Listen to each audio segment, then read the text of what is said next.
เจ้าทินที่จะพาเขาไปในมื้อนี้คุยคนมาเกาะสิเป็นจังได้ก็ฝากไปติดตามรับชมนะครับพี่น้องโอ้อายุบ้านนะบุ้ยมองตากวะกูสาวเลยเมียเขากูสาว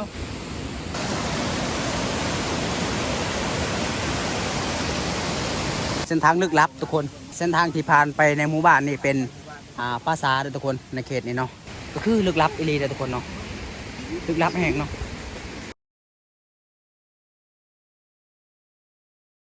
ทักทายสบายดีสวัสดีหอยพี่น้องเบอร์สกูสู่คนคือเก้าพี่น้องเนาะมื่อนี้ก็ยินดีต้อนรับเข้าสู่ซองสนบทลาวเผาบรูคือเก้าพี่น้องมื่อนี้บอกว่าอยู่ที่หมู่บ้านหรือว่าส้นเผากาโดนะทุกคนเนาะกาสีมาเบิงการ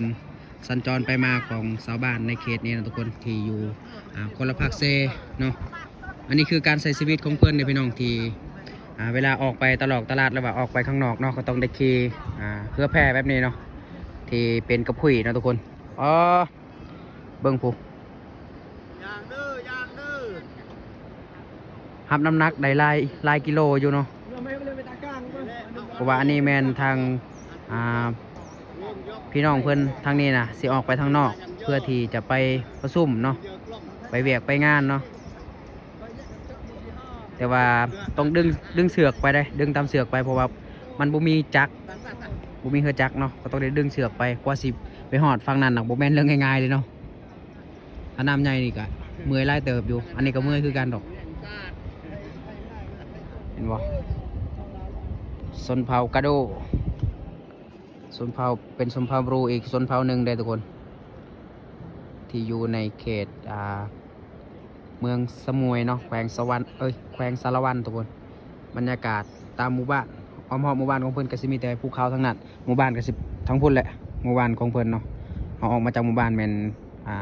บ่ได้ถ่ายให้ทุกคนเบิ่งเนาะครับแล้วก็มองนี้เป็นมองข้ามที่จะไปทางพุ่นเนาะมากับเบาคำอันนี้คือเป็นน้ำเซโปนเด้น้ำเซโปนเนาะที่ไล่ไปหอดหมู่บ้านเฮาแหละน้ำนี้เนาะไปหอดเวียดหอดหมู่บ้านเฮาหอดบ้านดุงพุ่นแหละแม่น้ำเซโปนถ้าเพิ่นข้ามไปพุ่นแล้วก็สิมีเห็นบ่ทางพุ่นนะสิมีคนอีกที่จะท้าข้ามมาทางนี้ถ้าเพิ่นข้ามมาทางนี้เอาเรือมาทางนี้แล้วเฮาก็สิได้ข้ามไปทางพุ่นแต่หากว่าเขาเอาเรือไปทางพุ่นแล้วบ่มีคนข้ามมาทางนี้ก็อาจสิไปทางพุ่นบ่ได้เนาะต้องได้ถ้ามีคนข้ามมาทางนี้อีกจังสิไปทางพุ่นได้เดี๋ยวหอบเขาก่อนเดี๋ยวสิถ่ายให้ทุกคนได้เบิ่งอีกต้องได้ใส่เรือแหงของคนเนาะดึงไปมาแล้วหลังจากที่ส่งคนข้ามไปทางพุ่นเที่ยวนึงแล้วก็เพื่อนก็ดึงเรือแพมาทางนี้อีกเพื่อที่จะให้คนเขาข้ามไปทางพุ่นเนาะการใช้ชีวิตในเขตนี้ก็สีลำบากหน่อยนึงทุกคนเลยเนาะถ้ามีเรือจักรก็สีง่ายหน่อยนึงเนาะแต่ว่าอันนี้นะใส่แห้งคนล้วนๆเนาะดึงไปแต่ว่าเด็กน้อยก็ดึงได้อยู่ในฤดูนี้เนาะถ้าเป็นฤดูน้ำขึ้นน้ำลายน้ำมันอาจสิดึงไปยากคิดว่าคนที่อยู่ฝั่งนั้นกินนี่นะคิดว่าสิข้ามมาพี่โมแมนเนาะก็เจ้าบัวเขาจะสิไปใส่อันนี้นะเป็นครั้งแรกเลยทุกคนเนาะที่มาในเขตนี้หมู่บ้านนี้เนาะก็ได้เห็นความแตกต่างระหว่างเผาบรูของเผาบรูเผากระโดเนาะบรูเผากระโดเนาะทุกคนกับบรูเผามังกรหรือว่าบรูตรีทางเฮานะมันเป็นจังไดเนาะการสิได้เห็นความแตกต่างระหว่างการใช้ชีวิตเดียวผมควรสิทายให้ทุกคนได้เบิ่งอีกเนาะว่าเป็นจังไดเนาะทุกคนเฮามามื้อนี้ก็สิมีเจ้าถิ่นเนาะไปกับเจ้าถิ่นเนาะคนพื้นที่เนาะทุกคนเดียวสิให้ทุกคนเบิ่งนำกันว่าแม่นผู้ใดเนาะ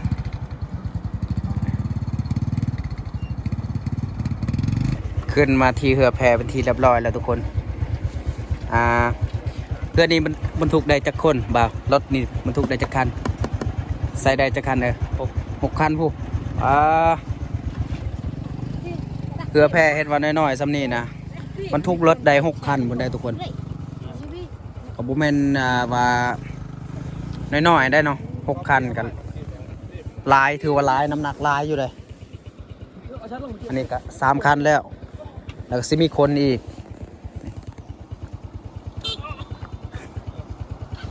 โอ้คนก็ยังมาอีกทางพุ่นนะอันนี้คนก็สิขามไปทางพุ่นแหละ Sao nó cái ta sẽ cái นี่ครับทุกคนเขาเจ้าจะเห็ดแบบนี้เด้อันนี้เป็นเล็กเนาะเป็นเล็กทุกคนและเป็นกระพุย6กระพุยเนาะทางนี้3อีกทางพุ่นน่ะ3หับน้ำหนักได้6 คันรถแล้วก็มีคนอีก giờ nhà cái tu bạn ว้ายเบิ่งเอาทุกคนเลยก็คือเป็นตายานขนาดเนาะจะรอดเลยจะล่วง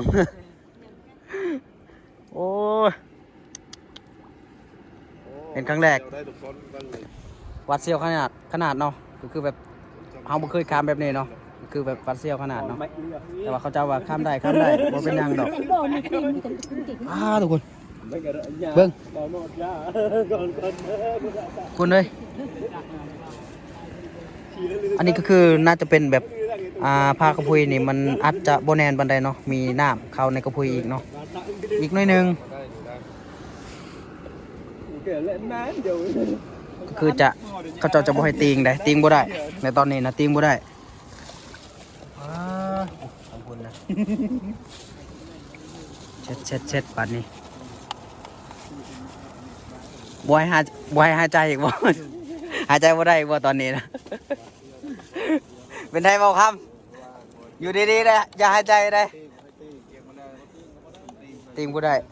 หายใจก็บ่ได้นี่แล้วเนี่ยกว่าจะไปหอดพุ่นนะ ป้าทุกคนเลยเพราะว่าเขาเจ้าน่ะเคยคามเนาะเขาเจ้าบ่ญาติสำนีนั่นได้อยู่เขาเจ้าว่านะเกือบเป็นครั้งแรก6 คันนะมันสิท่วมกว่านี้บ่เบาถ้า6 คันนะมันสิท่วมกว่านี้อีกบ่สำนีถือว่าธรรมดาเนาะบ่ญาติเอาคนพื้นที่ว่าบ่ญาติก็บ่ญาติทุกคนเลยเนาะเขาบ่เคยธรรมดาแต่เฮาบ่เคยนี่ก็เยอะ ญาติอยู่เนาะรู้สึกว่าวัดเซียวอยู่ หวาดเสียวหลายเห็นบ่ทุกคนเขาเจ้าเคยข้ามแล้วเขาเจ้าก็สิบ่ญาติเนาะเฮาก็บ่ญาติคือกันนะเขาบ่ญาติเฮาก็บ่ญาติคือกันเนาะข้ามไปนำกันนี่แหละ นี่กำลังจ่าตอง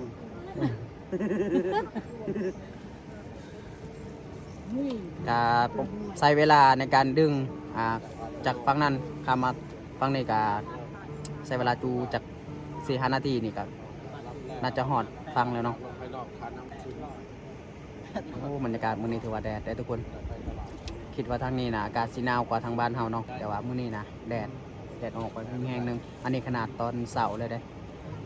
ก็ตอนเช้าแต่ว่าแดดออกแห้งขนาดเนาะ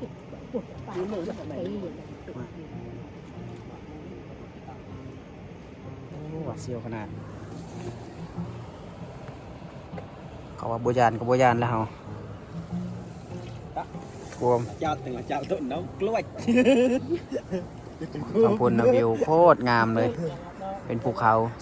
ในเส้นทางที่เฮามาแหละ น้องปังนะบ่ เอาไก่สีหอดแล้วบัดนี้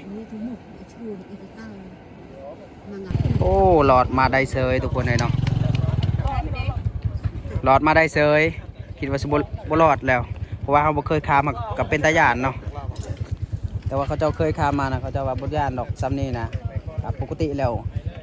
ใส่ได้บรรทุกได้6 คันพุ่นเนาะแต่ก็มีคนอีกก็มีเนาะไปฝากไปติดตามรับชมกันว่ามื้อนี้เราสิเดินทางไปทางใดทุกคน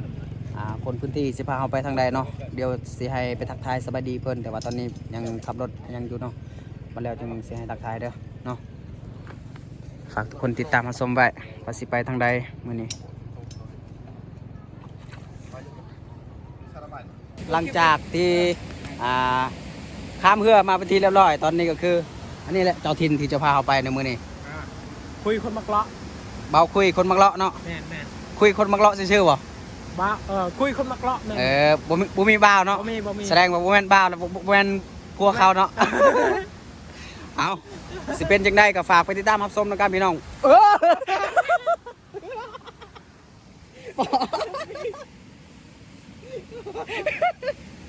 โอ้ผิดพลาดแล้วโอ้ยโอ้โตเดี๋ยวทำไหมสิพาไปใส่ก่อน บ้านตึบเนื้อ บ้านตึบเนื้อ บ้านตึบเนื้อนี่มันมี เป็น เฮือนหางแน่ จ จักหลังคาเฮือนห่างนะ เป็นทางบ่อประมาณ4หลังคา สีหลังคาเนาะเป็นหมู่บ้าน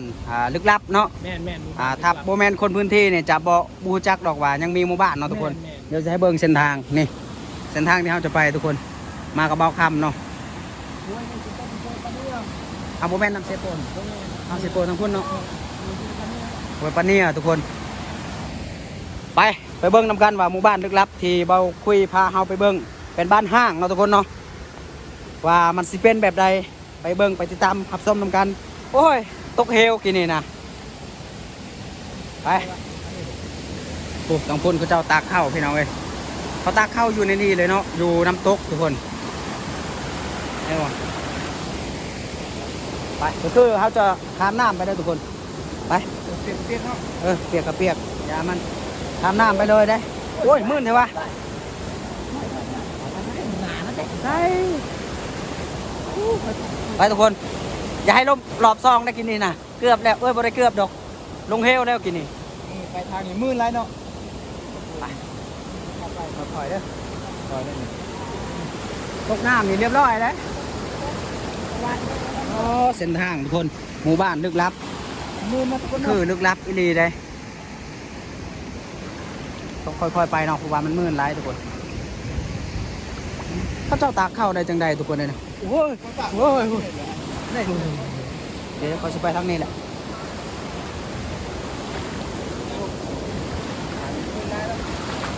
ทุกคนก็คือลุยขนาดเนาะมาในชนบทเมืองสมุยทุกคนอันนี้เป็นครั้งแรกของบอคุยที่มาในชนบทเมืองสมุยเนาะก็คือมาหาเบาคุยเนาะหรือว่าคุยคนมักเลาะเนาะมาหาเพิ่นพาเลาะในชนบทอีนี้ทุกคนชนบทที่ว่าบ่มีไผฮู้จักดอกถ้าหากว่าบ่แม่นคนพื้นที่เนาะเป็นบ้านฮักโอ้ย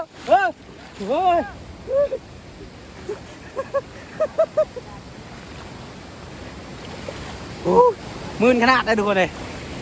ถ้าบ่แม่นคนพื้นที่นะบ่มีไผรู้จักดอกนี่สิพามาเบิ่งนี่ก่อนลงทางไหนวะทางไหนจะลงนี่ฮะสิพามาเบิ่งผู้สาวบ่ผู้สาวเพิ่นปูข้าวเพิ่นตากข้าวเลยทุกคนอึ๊บ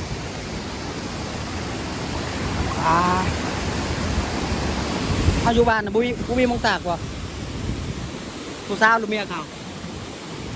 ฮะบอกเขาทำเนี่ย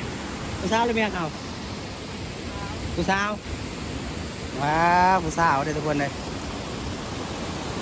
โอ้ทางนี้เราข้ามนะทอดเกิบ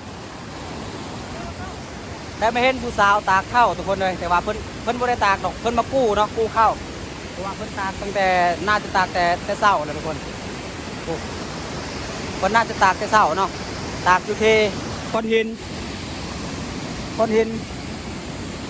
เป็นน้ำตกเดี๋ยวเบิ่งก่อนนี่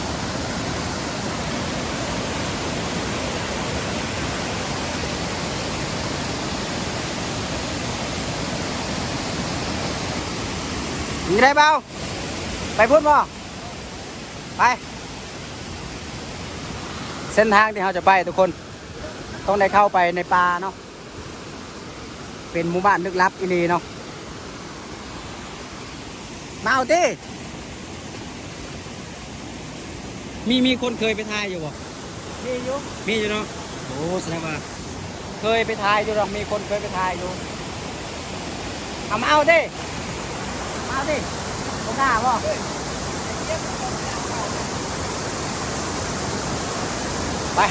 ไปบอกคุยไป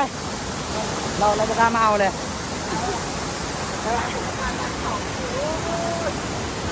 ขึ้นทางไหนวะบัดนี้ไปกันต่อเส้นทางทุกคนที่จะข้ามไปหมู่บ้านชนบทเนาะ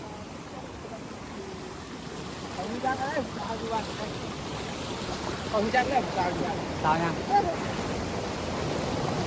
มีอยู่ว่าผู้สาวนะมีอยู่บ่ฮะสาวคำเบื้อนผู้สาวเก่าเบาค่ำบ่โอ้ยเบาค่ำมาทางนี้นะไม่ได้ผู้สาวเนาะ เรียบร้อยข้ามน้ำตกมาได้เป็นที่เรียบร้อยแล้วเลยขนาดเนาะทีมงานเขานี่เนียนบอกเขาจะเอาตากข้าวอยู่พี่เลยทุกคน เขาเอิ้นว่าหมู่บ้านรับแร่เห็นบ่อยเส้นทางเข้าบ้าน หมู่บ้านรับแร่เนาะเราทินพาไปโอ้น้องเพิ่นโปรกล้ามาเอาเนาะกินนี้เนาะตากข้าวอยู่ที่น้ำตกทุกคนเลยตากไว้นี่เลยก็คือจะบ่มีเป็ดไก่ยังมาตอดกินดอกเนาะไปสวัสดีครับ โอ้ยเนาะติดตามเลย โอ้โหทุกคน อันนี้เป็นเส้นทางที่จะเข้าไปในหมู่บ้านได้ทุกคน อยู่นี่มีปราสาทนะอยู่นี่นะ ปราสาทบอก ปราสาทแม่นบอกว่า โอ้โหทุกคนเส้นทางเข้าหมู่บ้านนี่เป็นเส้นทางลับเส้นทางลึกลับทุกคน และเส้นทางที่ผ่านไปในหมู่บ้านนี่เป็นปราสาททุกคนในเขตนี้เนาะจากคนพื้นที่ที่บอกเขาเนาะก็จะเพิ่นบอกว่าเป็นภาษาของหมู่บ้านลึกลับนี่แหละทุกคนก็คือลึกลับอีหลีเลยทุกคนเนาะลึกลับแห่งเนาะโอ้ยบ่ย่านนะเอาบ่ได้ไปเฮ็ดหยังเนาะไกลบ่ไกลบ่ว่าบ่เคยยังอีกหน่อยนึงเนาะ